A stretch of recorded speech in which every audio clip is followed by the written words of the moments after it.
Então, irmãos, este texto, Ezequiel, capítulo 47, que nós lemos, de 1 a 12, é uma mensagem cheia dos mistérios de Deus.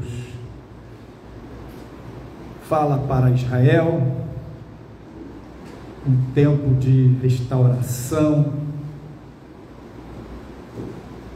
mover milagroso de Deus na geografia daquela região. Fala de um rio que sai de debaixo do altar e ele vai se aprofundando. No começo são águas rasas que dão nos dedos dos pés, depois nos joelhos, nos lombos, depois é um rio de águas profundas. Não sei se vocês repararam, mas é meio estranho, no meio do caminho ele fala de dois rios. Ele começa falando de um rio, depois são dois rios. Alguns dizem que esse trecho, ele diz respeito a toda a transformação geográfica, física, que vai ocorrer ali naquela região, no reinado do Messias.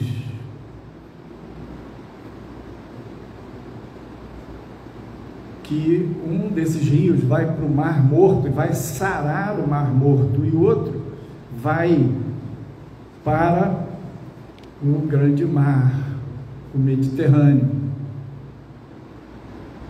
Deus vai mexer essa geografia ali de maneira muito tremenda, poderosa. Como vai ser, a gente não sabe. Mas creio que este rio, que esta visão, que esta profecia cumprir-se-á, e ela tem também um cumprimento literal na geografia. Por outro lado, este trecho ele também representa o céu. Este trecho tem um paralelo similar em Apocalipse 22, onde João subiu ao céu e lá no céu ele viu o trono de Deus e ele viu a glória de Deus e os querubins e os serafins adorando a Deus dia e noite, a sala do trono.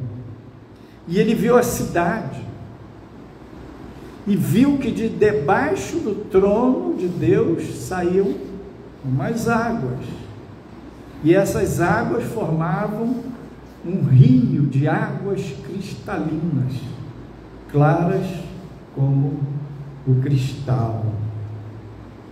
E às margens deste rio, plantadas as árvores da vida.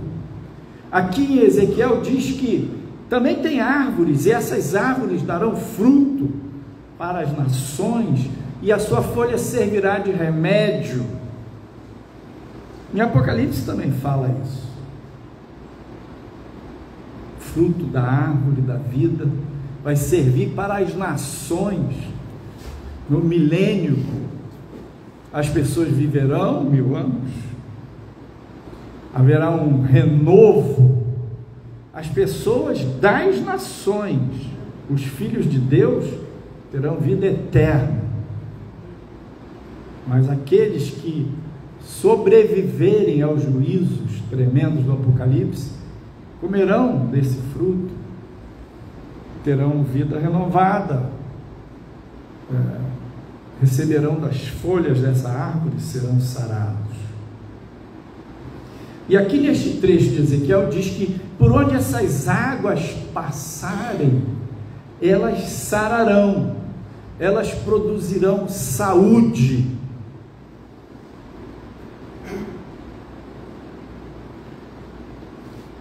Ezequiel também, 47, também fala de uma realidade espiritual, da nova aliança.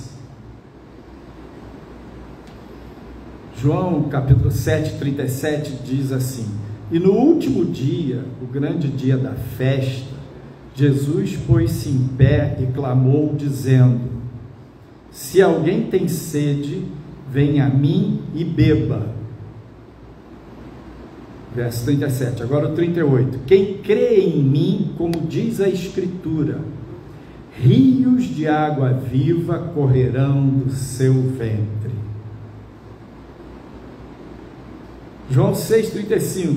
E Jesus lhes disse: eu sou o pão da vida.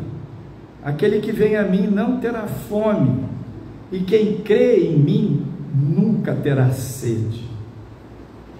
João 1, 12, 13. Mas a todos quantos o receberam, deu-lhes o poder de serem feitos filhos de Deus, aos que creem no seu nome, os quais não nasceram do sangue, nem da vontade da carne, nem da vontade do homem, mas de Deus.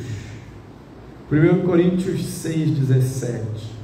Mas o que se ajunta com o Senhor é um mesmo Espírito. E 1 Coríntios 6,19. Ou não sabeis que o vosso corpo é templo do Espírito Santo, que habita em vós, proveniente de Deus, e que não sois de vós mesmos?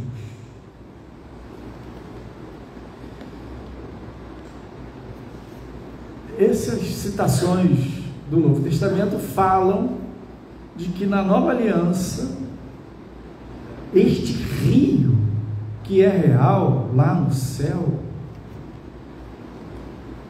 este rio que flui de debaixo do trono,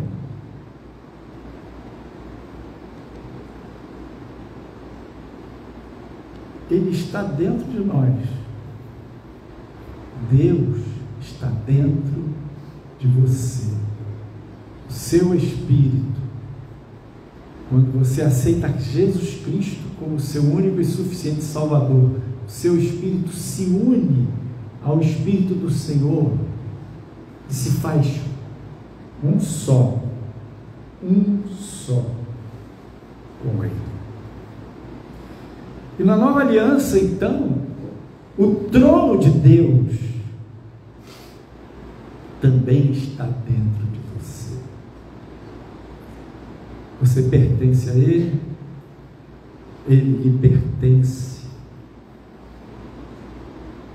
Ele é o Criador, você é a criatura. Ele é o teu Senhor, você é o servo dele. Ele é o seu amado. Você é dele e ele é seu. E são um. Você e ele são um pelo Espírito Santo. E Jesus disse: eu sou a fonte, eu sou a água, eu sou o pão. Quem tem sede, vem a mim e beba.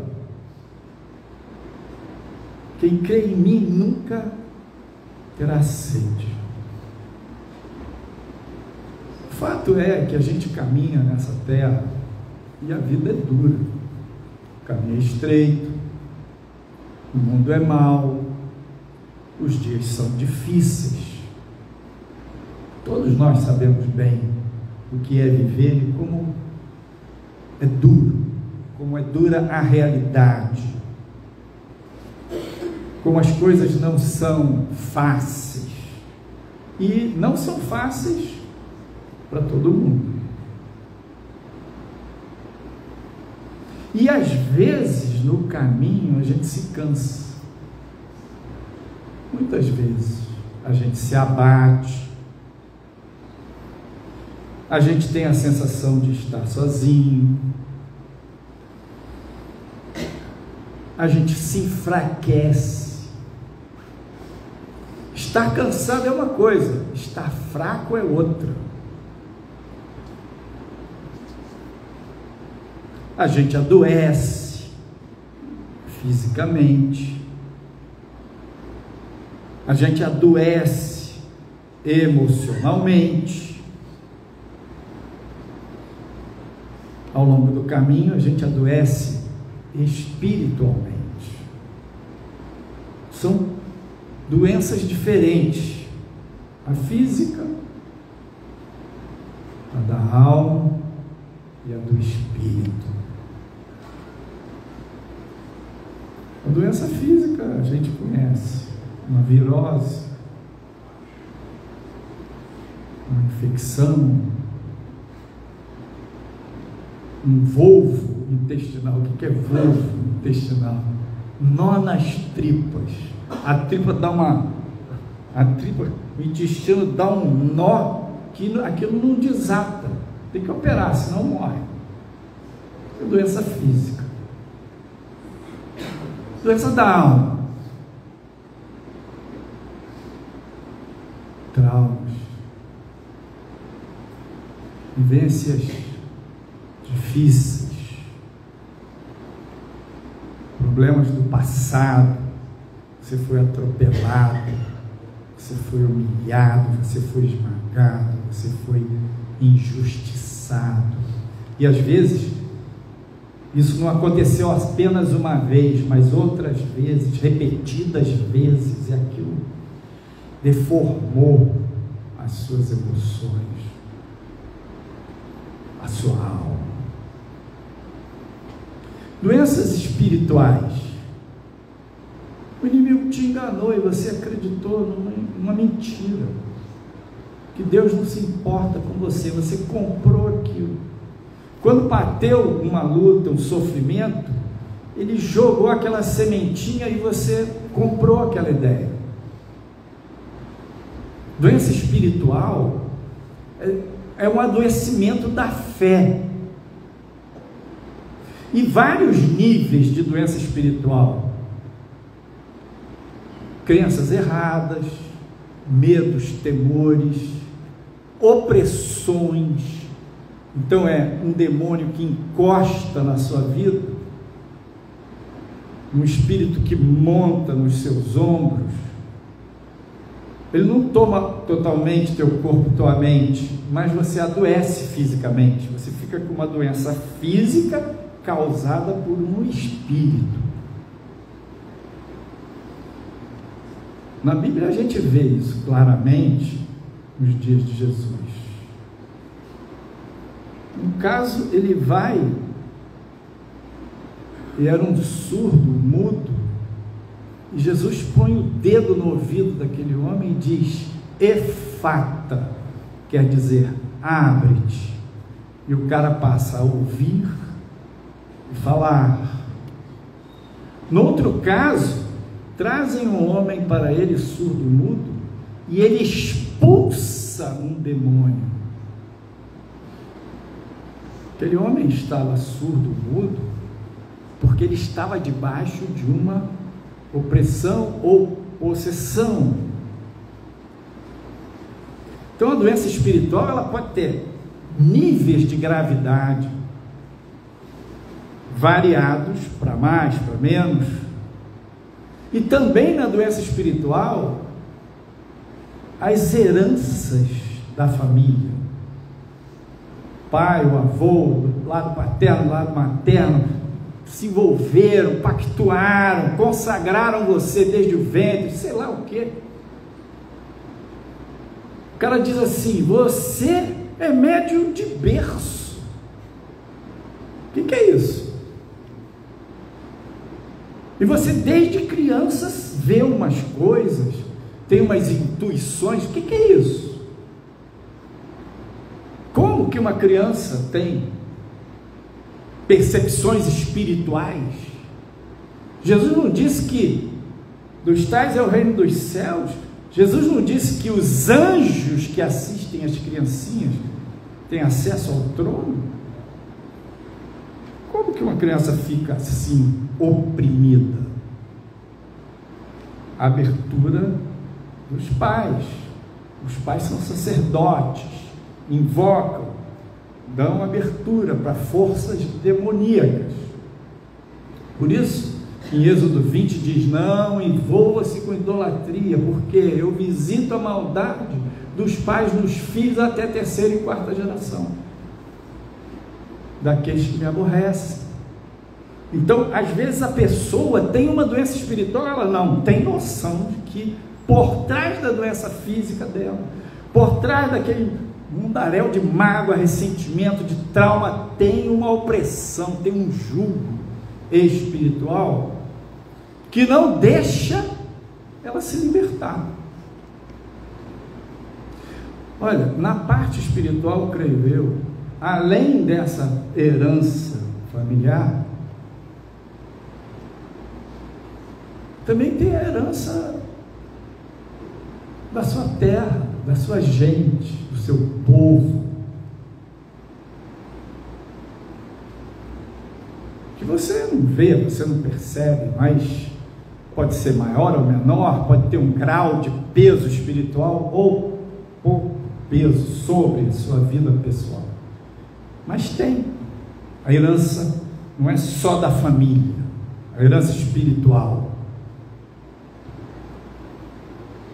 também tem um peso espiritual que é do seu país. Também tem um peso espiritual que é da sua geração. Geração não é país apenas. Esta geração diz respeito a todos os que estão vivos em toda a face da terra. Este tempo do fim tem um peso diferente, específico dos nossos dias.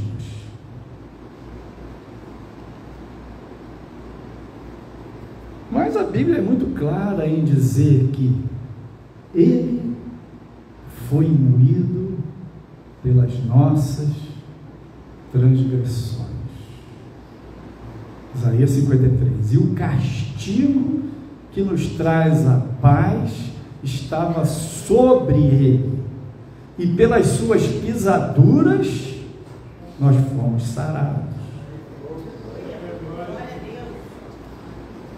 E ainda em Gálatas 3 diz: ele se fez maldição por nós, porque está escrito: maldito todo aquele que for pendurado no madeiro.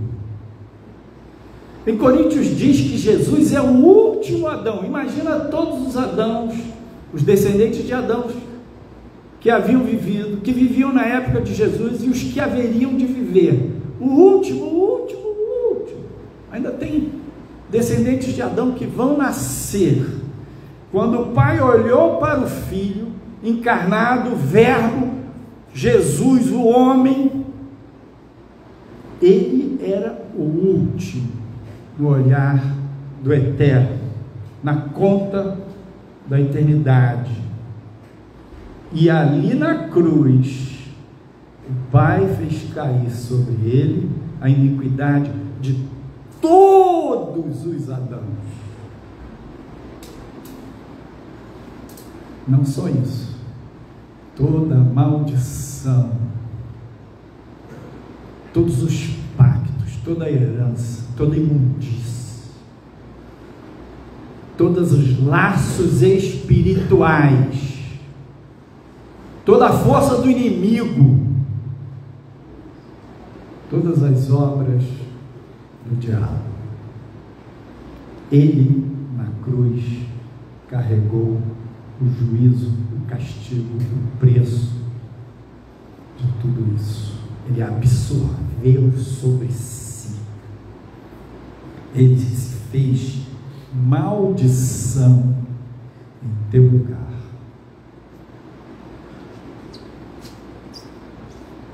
Então,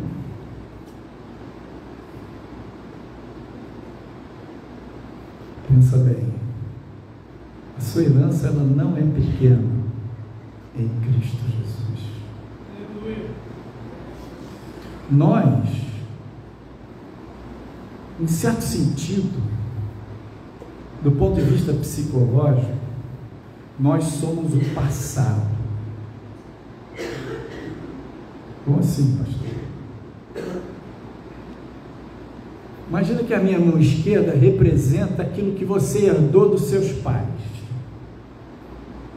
E a minha mão direita representa aquilo que você viveu. A herança e a vivência.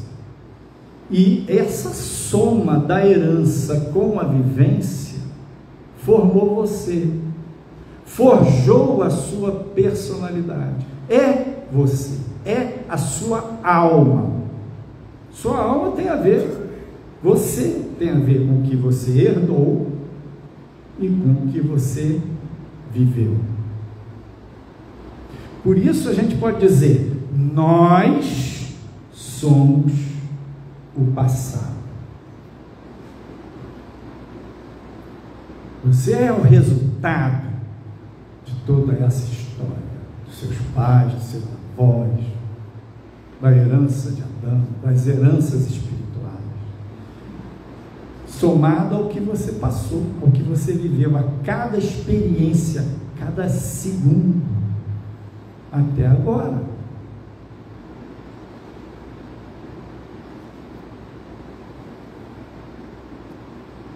Mas tem uma coisa maravilhosa. Diz lá em Hebreus que Jesus se ofereceu a Deus pelo Espírito eterno. Quando o Cordeiro de Deus derramou seu sangue na cruz, aquele foi um sacrifício eterno. Ele era o último Adão. Nele estavam contadas todas as iniquidades, pecados, misérias, doenças, maldições, obras do inimigo de todos os tempos.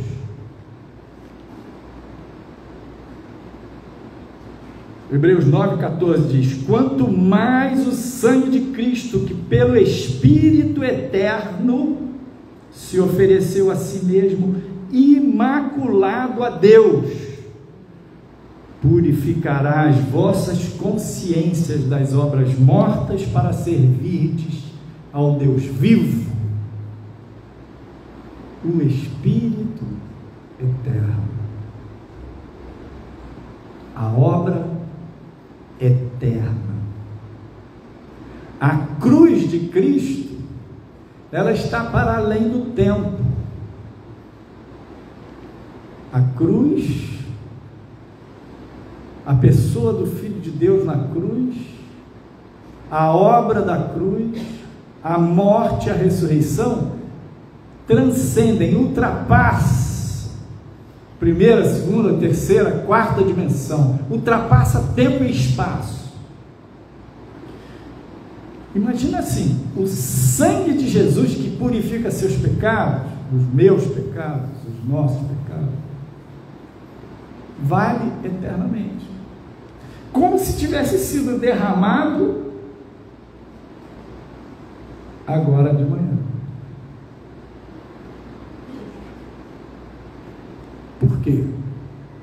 Foi oferecido pelo Espírito eterno, sacrifício perfeito eterno. Então, esta obra está pronta, queridos, acabada, terminada. Resta para nós entrar na posse de toda esta herança. Então, quando o anjo de Deus mede 1000 côvados, quer dizer 500 metros, para Ezequiel, e ele entra, caminha naquele rio, com águas nos dedos dos pés, ele experimenta a influência daquela água nos seus pés. Aí o anjo mede mais 1000, vai para o joelho, mais 1000 nos lombos. Então, você tem uma herança. Não sei onde é que as águas estão. Eu não sei quanto que você já vive dessa herança que lhe pertence. O anjo mede mais 1000 e as águas são tão profundas que não dá para atravessar a pé. Tem que nadar. Aleluia. Glória a Deus. Glória a Deus. Glória a Deus. Águas profundas. Águas profundas. Herança eterna. O tempo não pode mudar. Satanás não pode alterar. A herança dos filhos de Deus. Aleluia. Oh, glória. É palavra chaya. Glória a Deus. Então, todas as suas feridas, as suas dores, as marcas, as deformidades, as maldições, a doença física, a doença da alma, a doença espiritual, Jesus levou na cruz. E a tua herança é receber cura, ser sarado por essas águas. Você vai entrar nas águas e as águas vão entrar em você. E as águas e a fonte das águas está dentro de você, porque o trono de Deus está em você. Você é um só com o Espírito de Deus. E Ele é fonte para curar todas as suas feridas. Glória a Deus. Essas águas, elas curam por onde quer que passe. E o que Deus tem para você é isso. Fiquei pensando em Enoque. Diz a Bíblia, pouca coisa se fala sobre Enoque, né? lá em Gênesis. E Enoque andou com Deus, e Deus o tomou para si. Eu fiquei pensando, Enoque é esse cara que lá no tempo passado entrou nessa conexão com esse poder da cruz e da ressurreição, que é o Espírito Eterno. Já, essa obra já estava acabada desde a fundação do mundo. Na conexão com Deus, Enoque foi recebendo essa cura de Deus, nesse andar com Deus. E o negócio ficou tão bom,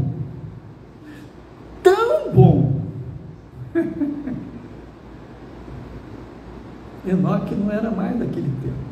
Enoque não era mais daquela geração. Enoque não estava mais preso a nenhuma coisa que o impedisse de andar com Deus. E estava tão bom que Deus falou assim: ele é meu, ele me pertence. Deus olha para você e diz: você é meu, você é minha. E você olha para ele e diz: eu sou tua, Senhor. Eu sou teu, Senhor. Eu te pertenço, porque tu me compraste, não foi com ouro nem prata. Eu sou teu, Senhor, e tu és meu. E essa conexão, essas águas, essa cura vai aprofundando de uma tal maneira, vai embelezando a noiva, que o noivo vai ficar apaixonado.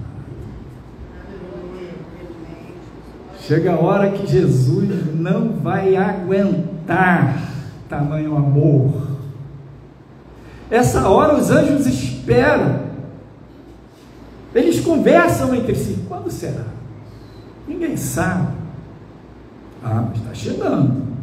Já tem 2000 anos que Pedro disse que estava chegando, que Paulo disse que estava próximo. Agora então, mais perto do que nunca.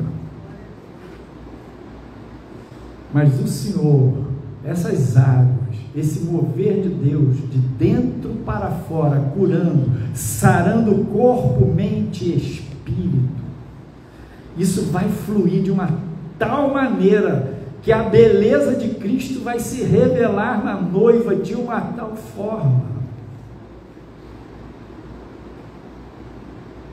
que o noivo apaixonado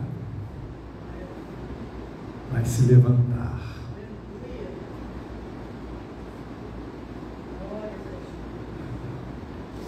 A Bíblia diz que Deus está assentado no trono.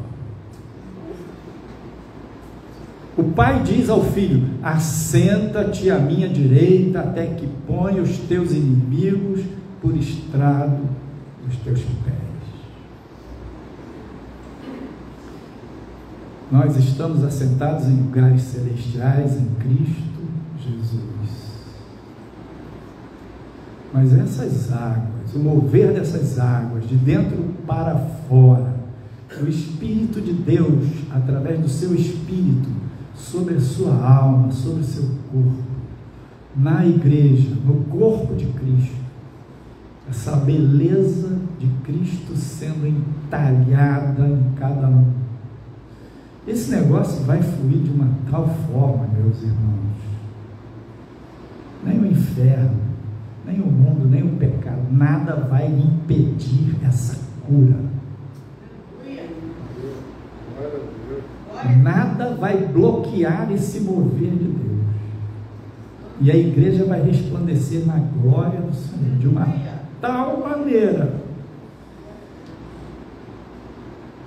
que Jesus vai ficar de pé no trono.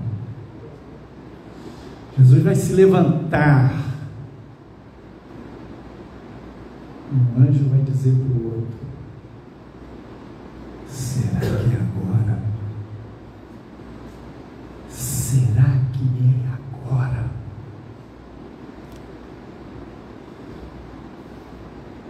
Eles estão esperando esse dia. Nós estamos esperando esse dia. A igreja diz: ora venho. O Espírito diz: ora vem. Maranata. E o Senhor vai começar a se movimentar